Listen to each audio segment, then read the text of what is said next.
Alex Golden of Setting the Pace podcast, which is a Blue Wires pod. Thank you so much for taking the time. Really appreciate you, man. How are things? Man, I'm doing great. Thanks for having me on. Excited to talk basketball with you. Most definitely. And we're here to talk Pacers basketball. So from the Kings perspective, I never liked the trade for them when it comes to Tyrese and Sabonis. I just thought Tyrese Haliburton was a guy. First of all, I was really high on him pre-draft. So also I thought he was a guy you could kind of build with. You don't necessarily have to build around. And I felt like he was going to become a star player. I didn't like it from the Kings perspective, but I never really spoke on it from the Pacers perspective. So just going back a little bit, what were your initial thoughts on that trade? I mean, I was pretty much stunned when I saw that Haliburton was included in the trade. I didn't necessarily believe that Sabonis was fully going to be shopped. I thought it was more so Turner and LeVert were the more likely candidates. But when Turner went down with that injury last year, it just felt like the Pacers had to pivot. And I think that the Pacers and Kings, they had been tied together quite a bit, but it kept coming back to De'Aaron Fox. And I just didn't think the Pacers were going to go big on De'Aaron Fox, knowing he's got that max deal, 4 years, whatever he's worth, however many million it is per year. Just felt like a little bit too high for a guy that I think is still a work in progress. So personally, for me, I just felt like the way that they were able to get Haliburton, I know that everybody kind of crushed the Kings for it, which I kind of understand because Haliburton does have all-star potential, really good point guard. So for me personally, like the fact that they just kind of embraced a rebuild for Indiana for the first time and ever, they never had embraced a rebuild here in Indiana. So this was the beginning of the rebuild for the Pacers, and I was thoroughly pleased with it. Even though Sabonis was my guy, losing him did stink a little bit because I would have loved to have seen him and Haliburton play together. That offense would have been magic. But with that being said, you have to give up your best player to probably get a guy that's going to be the franchise or the future of your franchise. So, yeah, I mean, obviously Buddy Hield was involved in that deal. Tristan Thompson. None of the other names matter. I mean, it's a strictly Haliburton versus Sabonis trade at the end of the day. And the Kings might be better off right now, but I think future-wise, the Pacers are the better team. I actually have like some of the Kings moves recently. Definitely didn't like them moving off Tyrese. I feel like Tyrese is like a modern basketball player, could shoot it, could defend. And obviously we saw the passing ability and how high of a level he could get in that regard when he was playing for the Pacers this season. Yeah, no, I mean, he's a terrific passer. We had him on our podcast about 2 or 3 weeks ago, and he basically just said like his goals for this year are to score 20 points a game and get 10 assists. And I think with De'Aaron Fox, it was a little bit challenging for him to get the proper touches that he needs to fully develop. And then with the Kings going out and getting Davion Mitchell and the draft right after that, it just felt like it was a pretty loaded backcourt, while the Pacers had a pretty loaded front court. But, you know, with the Kings, I agree with you. They did make some really nice moves. I know Keegan Murray wasn't a sexy pick, but I think he's a good player. And I've had a hard time trying to convince Pacer fans like that would have been a good pick at 6 if he would have been there, because there was talks in Indiana really liked Keegan Murray. So, I mean, I think he's going to be a good player in the league. I think going out, Harrison Barnes is still a solid veteran role player. I mean, he's not a star by any stretch, but still a really good player. And I really like the move to get Kevin Huerter in there, as well as bringing on Malik Monk. So I really was impressed with what the Kings did. I think they're going to be, I hate to say this, probably a play-in team at best, because that Western Conference is absolutely loaded. Alex, every team now I'm hearing about is a play-in team, right? Like that's not like a legitimate playoff team. I feel like almost every fan base, like even some of the tanking teams that you think might tank this year, this fans are talking about playing. I mean, this league is deep right now. Yeah, I definitely think it's deep. I don't think the Indiana Pacers and their fans are talking about a playing game unless they're just being a bit delusional with what the goal is here. But I look at the Western Conference, and I think there's probably 11 teams that have a good case to make the playoffs play in, which really only means there's probably one team on the outside looking in. But I think there's 4 teams that are more than likely going to be, probably tanking or on that side of the fence. You're looking at your OKCs, your Houston, San Antonio, and then probably Utah at this point, knowing what direction they're headed. So it feels like those are the 4 teams you don't really have to worry about too much in the Western Conference. But yeah, in terms of the Pacers, though, I'm sorry, I'm getting off track here a little bit with Haliburton. All good. I definitely do believe that the future is bright here with Haliburton, because he's a point guard, and he talked about this on our podcast as well. because he was paired next to Fox, everybody kept calling him a shooting guard. He's like, I'm not a shooting guard. He's like, that's never been my game. So I think it was kind of silly of the Kings to move off of him. I think they should have tried harder to move off of Fox. I know right now Fox might be a little bit more established as a player, but I think overall, if you look at the future and you project, it just feels like Haliburton would have been a better fit at the point guard position because of his 3-point shooting and his, I don't think De'Aaron Fox is a very good defender either. So, Haliburton's got a little bit more size there too. So I definitely think that the Kings made a risk by moving off of Haliburton as soon as they did. But for the Pacers, it worked out because they've done a very good job at finding teams that move off their players too soon. Because think about it, they got Sabonis after his first season with OKC in a trade for Paul George. And now they got Jalen Smith last year in his second season for Torrey Craig. And now they just re-signed him to a 3-year deal with a player option in the last year of that deal. And he's going to be their starting power forward. So I think they've done a good job of, targeting young talent and being able to go out there and get it off teams that are willing to maybe offer them up when they shouldn't. Right. So you mentioned the number 6 pick, and another guy I was really high on pre-draft. And I'm not just saying this because you're here. Like Tyrese Haliburton and Ben Mathurin were guys that I talked about a lot on my podcast going into the draft. So I love that they're now a backcourt together. Obviously, Duarte's in the mix as well. But when we're talking about Mathurin, I mean, he has the frame. He could obviously shoot the basketball. He cuts well in space, which is going to be great for Tyrese. The defense isn't there yet, but he has all the tools. So to me, he has star potential himself. What did you like from what you saw when it comes to Summer League with his play? I think I just liked the efficiency that he shot the ball with. Right. Good catch and shooter. I still think he's got to work quite a bit on his one-on-one game, not his thing, but I don't think he'll have to rely on that too much with Haliburton out there being such a pass first guy. That's going to create so much offense for him. But when he catches the ball and when he's taking his, defender off the drive, he's able to get into their body and get to the basket. I think it was his last game of Summer League. He had 10 free throws. And that to me just kind of speaks to what he can become using that upper body strength that he has to, get to the free throw line as well as knock down the outside shot and the mid range. I mean, I think he's got the full package, and we already know this. He's super athletic. I mean, he's not afraid to try to dunk on somebody. I think he had like maybe an alley-oop or something like that, or a rebound slam, or I can't remember. He had some nice flashy plays. I think defensively though, the potential's there for sure. He's still raw pretty much in every area, but defensively, a lot of room to improve on that side of the ball. But I also think like with his size, he'll be able to guard a little bit bigger players in the league, probably guys that are a couple inches taller than him. And I think that's one thing the Pacers really need because they don't have a lot of guys at that small forward position, like a Paul George or a Kawhi Leonard, like those type of guys. They don't really have any of those on their roster. So don't think he's that, but he's probably the closest thing they have to that outside of O'Shea Brissett. You mentioned creating it his own, and it's interesting because I always looked at him as a high floor, high ceiling guy. Because if he never really gets the skill to create his own, he could still be a very good NBA player. But if he gets that, now we're talking all-star potential. Yeah, I can see it for sure. I mean, that's just one aspect of his game that he's really got to improve on because it just seems a little clunky right now. At times when you watch him play, it's not like a fluid, clear out, I'm going to go get my own basket. I'm trying to figure out the best way to describe it, but that's just the easiest way to make it as simple as possible. It's just you look at him and you can say, get us a bucket, but he's not the greatest at creating separation. So that's something that he's going to have to continue to improve upon. But I think he's a great movement shooter, like just a fantastic movement shooter.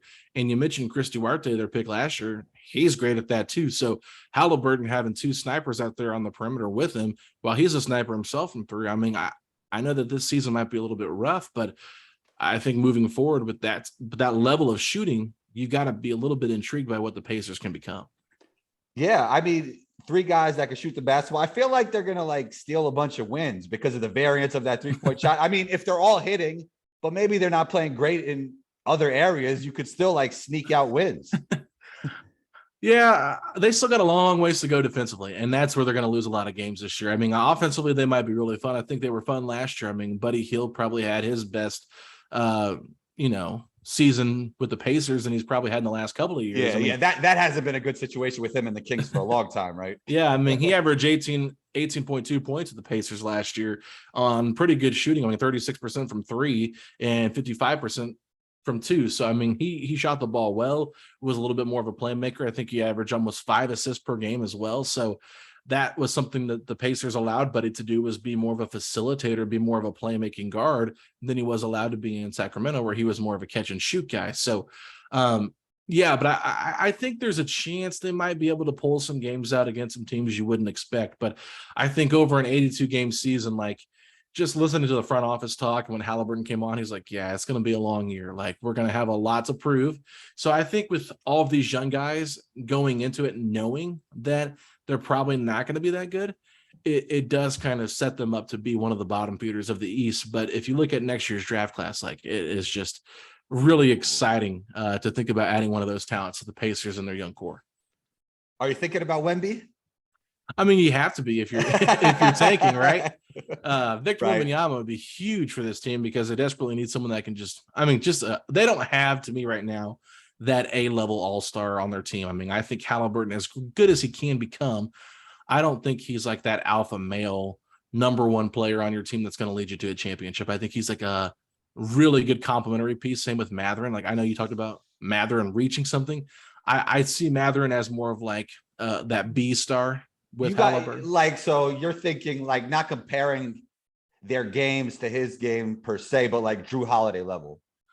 Yeah, I mean, that's a fair one. Like, Yeah. Drew is great, but if he's your best player, I've been saying he's been underrated for years. Like, I love his game, but if he's your best player, then it's going to be tough to win a championship, right? Yeah, I mean, Drew's a great player. I don't think he's a superstar. I mean, he's really good. Maybe great's a little bit overstatement. I mean, like his two-way ability is great though, in a lot of ways. Yeah, it is, but like, he needs that alpha. He needs that Giannis. Right. And that's what the Pacers are missing. Like, they've got the all-stars, they just don't have the superstar. And, we're projecting here for these all-stars, obviously, but like, that's been their case pretty much since their existence. They really haven't had that superstar. I mean, Paul George was probably the closest thing they've had to that guy, but it just seemed like once he got injured and whenever the team kind of changed up a little bit from those Eastern Conference Finals runs, it just felt like, he was always that guy that needed someone else to be with him. That's why he's always had like a Russell Westbrook or a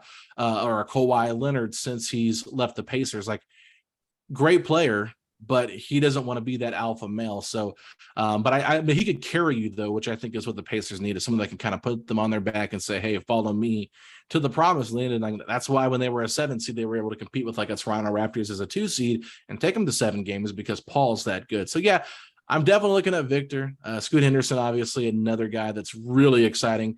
In terms of fit wise, though, the Pacers have so many guards, you have to wonder if like that'd be their perfect fit. But I love those Thompson twins quite a bit. And Asur and Amin are just like going to be really special players. So, I mean, if the Pacers can get one of those 4 guys, I'm going to be pretty excited. Did you get to watch them in TBT? I haven't had a chance to watch them in TBT. No, I've been super busy, but yeah, super athletic. I mean, I actually went down to Atlanta and watched them play in person at OTE, which was great. But man, like, just seeing that against, I mean, that's high level basketball. Like, it's not NBA basketball, but they're playing against men. And athletically, the way they popped was incredible. Was there one that stood out to you more than the other?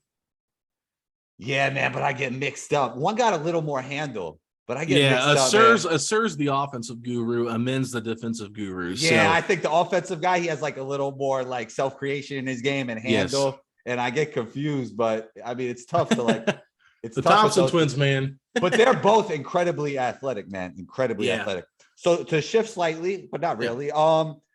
What lineups are you looking forward to when it comes to player lineups for the Pacers coming into the seast? Yeah, I mean, looking at their roster right now, I think you would have to project that, Haliburton, Mathurin, Miles Turner, Jalen Smith are at least your 4 starters. Wow. And then trying to figure out who that guy is that's going to start at shooting guard, because a lot of people think it's got to be Chris Duarte because you're with this youth movement, but Buddy Hield's still on the roster. He started all of the games that he played last year for the Pacers, and I have to wonder, do the Pacers put him in that starting position to allow him to maybe get his stock up a little bit more, in terms of if they're trying to move off of him, because we've heard a lot of rumblings that they'd like to move off of Turner and Buddy Hield. Obviously, they've been in some trade rumors with the Los Angeles Lakers for Russell Westbrook, that kind of stuff. So, and I wonder how Buddy would embrace going to the bench. I think he understands where the team is at, but at the same time, he wants to win and he wants to play. So that's going to be tough. I would start Duarte for sure if it was me picking, and not worrying about like the betterment of like the asset and all that kind of stuff, just looking at the future of the team. But that five right there, if you put Duarte in the starting lineup there with Turner, Jalen Smith, like I said, Mathurin and Haliburton, that's really interesting to me. I'm also interested in maybe seeing O'Shea Brissett in there for Miles Turner and going a little bit smaller with Jalen Smith at the 5, O'Shea at the 4, Mathurin at the 3, Duarte at the 2, and Haliburton at the 1. I think that could be a really fun lineup that gets up and down the court quite a bit. You're going to be lacking a lot defensively there, but Jalen Smith is he can protect the rim. He's not like Miles Turner level. And then Isaiah Jackson, another guy on their bench that can play some of those minutes at the center. Maybe you give him some of Turner's minutes instead of playing O'Shea. But I just like the idea of just the versatility this roster has.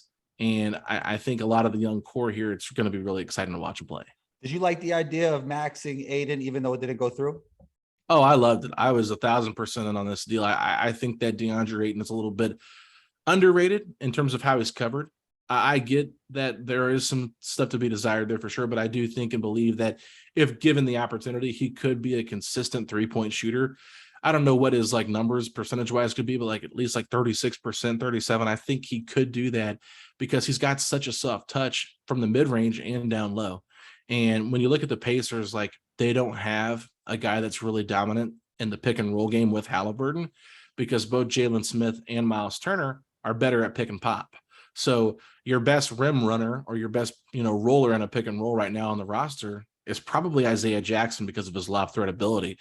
But I just think, Aiden obviously doesn't have the passing touch like a Domantas Sabonis does or anything like that, but he's a bigger guy that's going to put pressure at the rim, which is going to just open up so much more for the outside game as well. Because right now, my biggest fear is like not a lot of guys that can create for themselves, number one. Number two, no real low post threat, even though like that's something that's kind of been taken out of the game a little bit. I still think that it's valuable because look at like a Jokic, you can put him down low. Embiid, you can put him down low and get some points. You're freaking out if they're by the rim. You're not really worried about Turner or Jalen Smith if they're by the rim. You're like, okay, thanks, take that shot.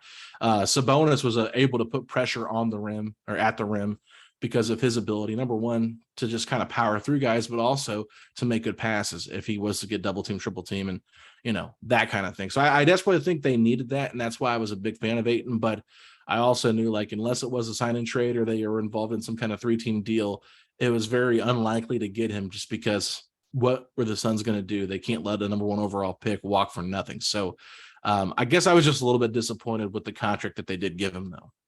Do you feel that Buddy and Miles don't seem to be in the plans of the Pacers basically because of the timeline, or is it something else?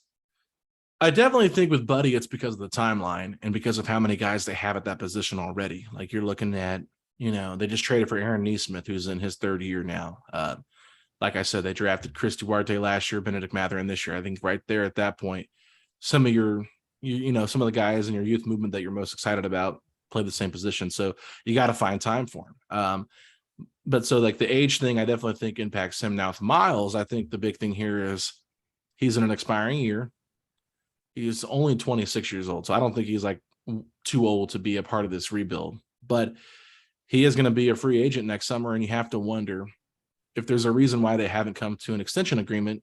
Is it because Miles Turner wants to see what's out there in the summer? Or is it because the Pacers don't view him as a long-term center? I mean, the fact that they went after DeAndre Ayton had to make things a little bit awkward for Miles being on the roster already, because it pretty much just said, we don't think you're the answer at that center position. So how is he supposed to embrace that, especially since like that's kind of a slap in the face, whether you think it is or not? Like I think it is personally. Like you're just like, hey, you've been our center for 7 years, but we're going to go a different route because this guy's like a year or two younger than you. So, I do like Miles Turner though. As a rim protector, I think that he can flourish definitely, maybe being in the solo center in this style of offense and maybe get his stats up a little bit more. but he's in a contract year, so he's going to be playing a lot differently, in my opinion. He's ended the last 2 seasons though with injuries, so you have to wonder if that's in the back of the Pacers' mind as well. We're worried about his long-term health. We don't want to invest in him long-term. And so there's been some reporting from Bob Kravitz of The Athletic that said, he didn't hear it from Miles, but basically Miles Turner doesn't want to sign an extension to stay in Indianapolis. And I'm assuming he got that from the Pacers side of things, because who else would he have got it from if it wasn't from Miles Turner? And he had a one-on-one with Kevin Pritchard. So, connecting the dots, it feels like there's some stuff like the Pacers have leaked, like, hey, we've talked with him and he doesn't want to sign that extension to be here for next year. So I don't have a problem if they feel like after seeing him play this year and he works out well, keeping him on long term. I mean, if he fits, then that's fine. I think it's great. You got to see it before you extend him. But at the same time, I just feel like there's been so much back and forth between the two in terms of like trade rumors and Sabonis taking a spot in the starting lineup, playing next to him, having to take a back seat because he was told like, hey, we want you to work on your low post game, do that. And then all of a sudden they start Sabonis and they're like, all right, you're going to be on the perimeter now. And he was like, what? So, I mean, he has had a sacrifice, but I think at the same time, Turner's not been as aggressive as he could have been to try to maximize the most out of his role and what he's been able to do. So I think it's a little bit of both sides, but I'll wrap it up here quickly on this one. I feel like long-term wise, it just doesn't seem to fit because of all of the previous stuff that's happened in the relationship. You know how it is. You can't put a Band-Aid on something and think it's just going to fix everything. The relationship seems to be okay, but not great. And we know how okay relationships are. They end up falling apart eventually. Why do you think that Sabonis and Miles Turner didn't work out? I mean, it's just the league, man. It's just like playing 2 bigs next to each other, especially like I love Sabonis. I mean, the Cavs, Minnesota's trending in that direction. Okay, so we'll look at the Cavs a little bit differently because you're looking at a guy in Evan Mobley that can defend his butt off. Okay, not maybe the rim protector that Jared Allen is, but he's still a really good defender. And I think Jared Allen's a better defender in space than Miles Turner is. I think Turner's a better rim protector, but I think Allen's a little bit better. Maybe if you're playing drop or you're switching a little bit. I think Turner's not the greatest one-on-one defender, but I think he's great. Like he's probably one of the best in the league, if not the best, in timing shots and blocking them. So like really you're kind of funneling everything to him, but like in Sabonis's 3 years, like he didn't 3 to 4 years here, he didn't look bad under Nate McMillan. I thought he looked absolutely horrible in Nate Bjorkgren's defensive scheme because Bjorkgren was having him like hedge on Russell Westbrook, like out at the perimeter. Like what are you expecting to happen here? Like you're not going to be able to guard Russell Westbrook. And why are we hedging on Westbrook at the 3-point line when he's not a 3-point shooter, allowing him to get to the rim? So, I just felt like where this team goes, like Sabonis is a very smart player and his basketball IQ helps him become a better defender. But overall, I just feel like he's not a good guy to guard in space. He's kind of got short arms, not really a rim protector. He'll rebound the heck out of the ball, but other than that, like Rudy Gobert is an amazing defender, whether people want to give him the proper credit or not. Karl Anthony Towns, a lot to be desired there on the defensive side of things, but at least Cat can drop 30 something a night if he needs to. And Sabonis, as good as he is, he's not as great offensively as Cat is for sure. So I personally just think why it didn't work out. Number one, injuries to the overall roster. Never really got to see him fully healthy is a big thing. And number two, it's just like, if you could put them together, they'd be the perfect center, but they both like their weaknesses were just so glaring in the areas that they were that it just made for a tougher situation for them, for that team to really, for that duo to really gel together. Wow. Hearing you say that, it actually makes me think about that. Like if you combine Cat and Gobert, they'd be the perfect center as well. Oh, that's true. Way better than Turner and Sabonis. That's for sure. All right. Last thing before we get out of here. Teams are getting in trouble for tampering, but it's only certain teams. My question to you is, what do you feel the worst thing that could happen if the NBA just turned a blind eye to it? I guess it could just cause for issues later down the road. I don't have a problem with them investigating tampering. I think it's something that I think they should be a little bit stricter on, because like it is tough. Like, for example, the Jalen Brunson thing, like Dallas had their chance and they didn't extend him when they could have, and they could have got him at a much cheaper deal. He balls out, he becomes a free agent, and now the contract offer that he's getting is just like ungodly compared to what they were going to give him before. So kind of sucks for them, right? But they kind of made that bed themselves, and they got to lay in it.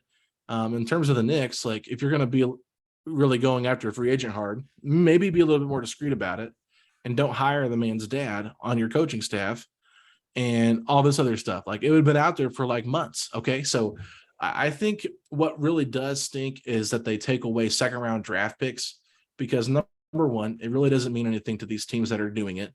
Number two, it's eliminating, potential young players to get an opportunity and get a contract, or at least get drafted, you know what I'm saying, in the NBA. So I think that tampering, there needs to be more of a penalty on it. I don't know what exactly that could be, but like maybe the pick that you forfeit goes to the team that you tampered with that player that was on. So, so that way the Knicks get caught for tampering and then Dallas gets their second round pick. It's just like that way the pick's not forfeited, but it's given to the other team based on that.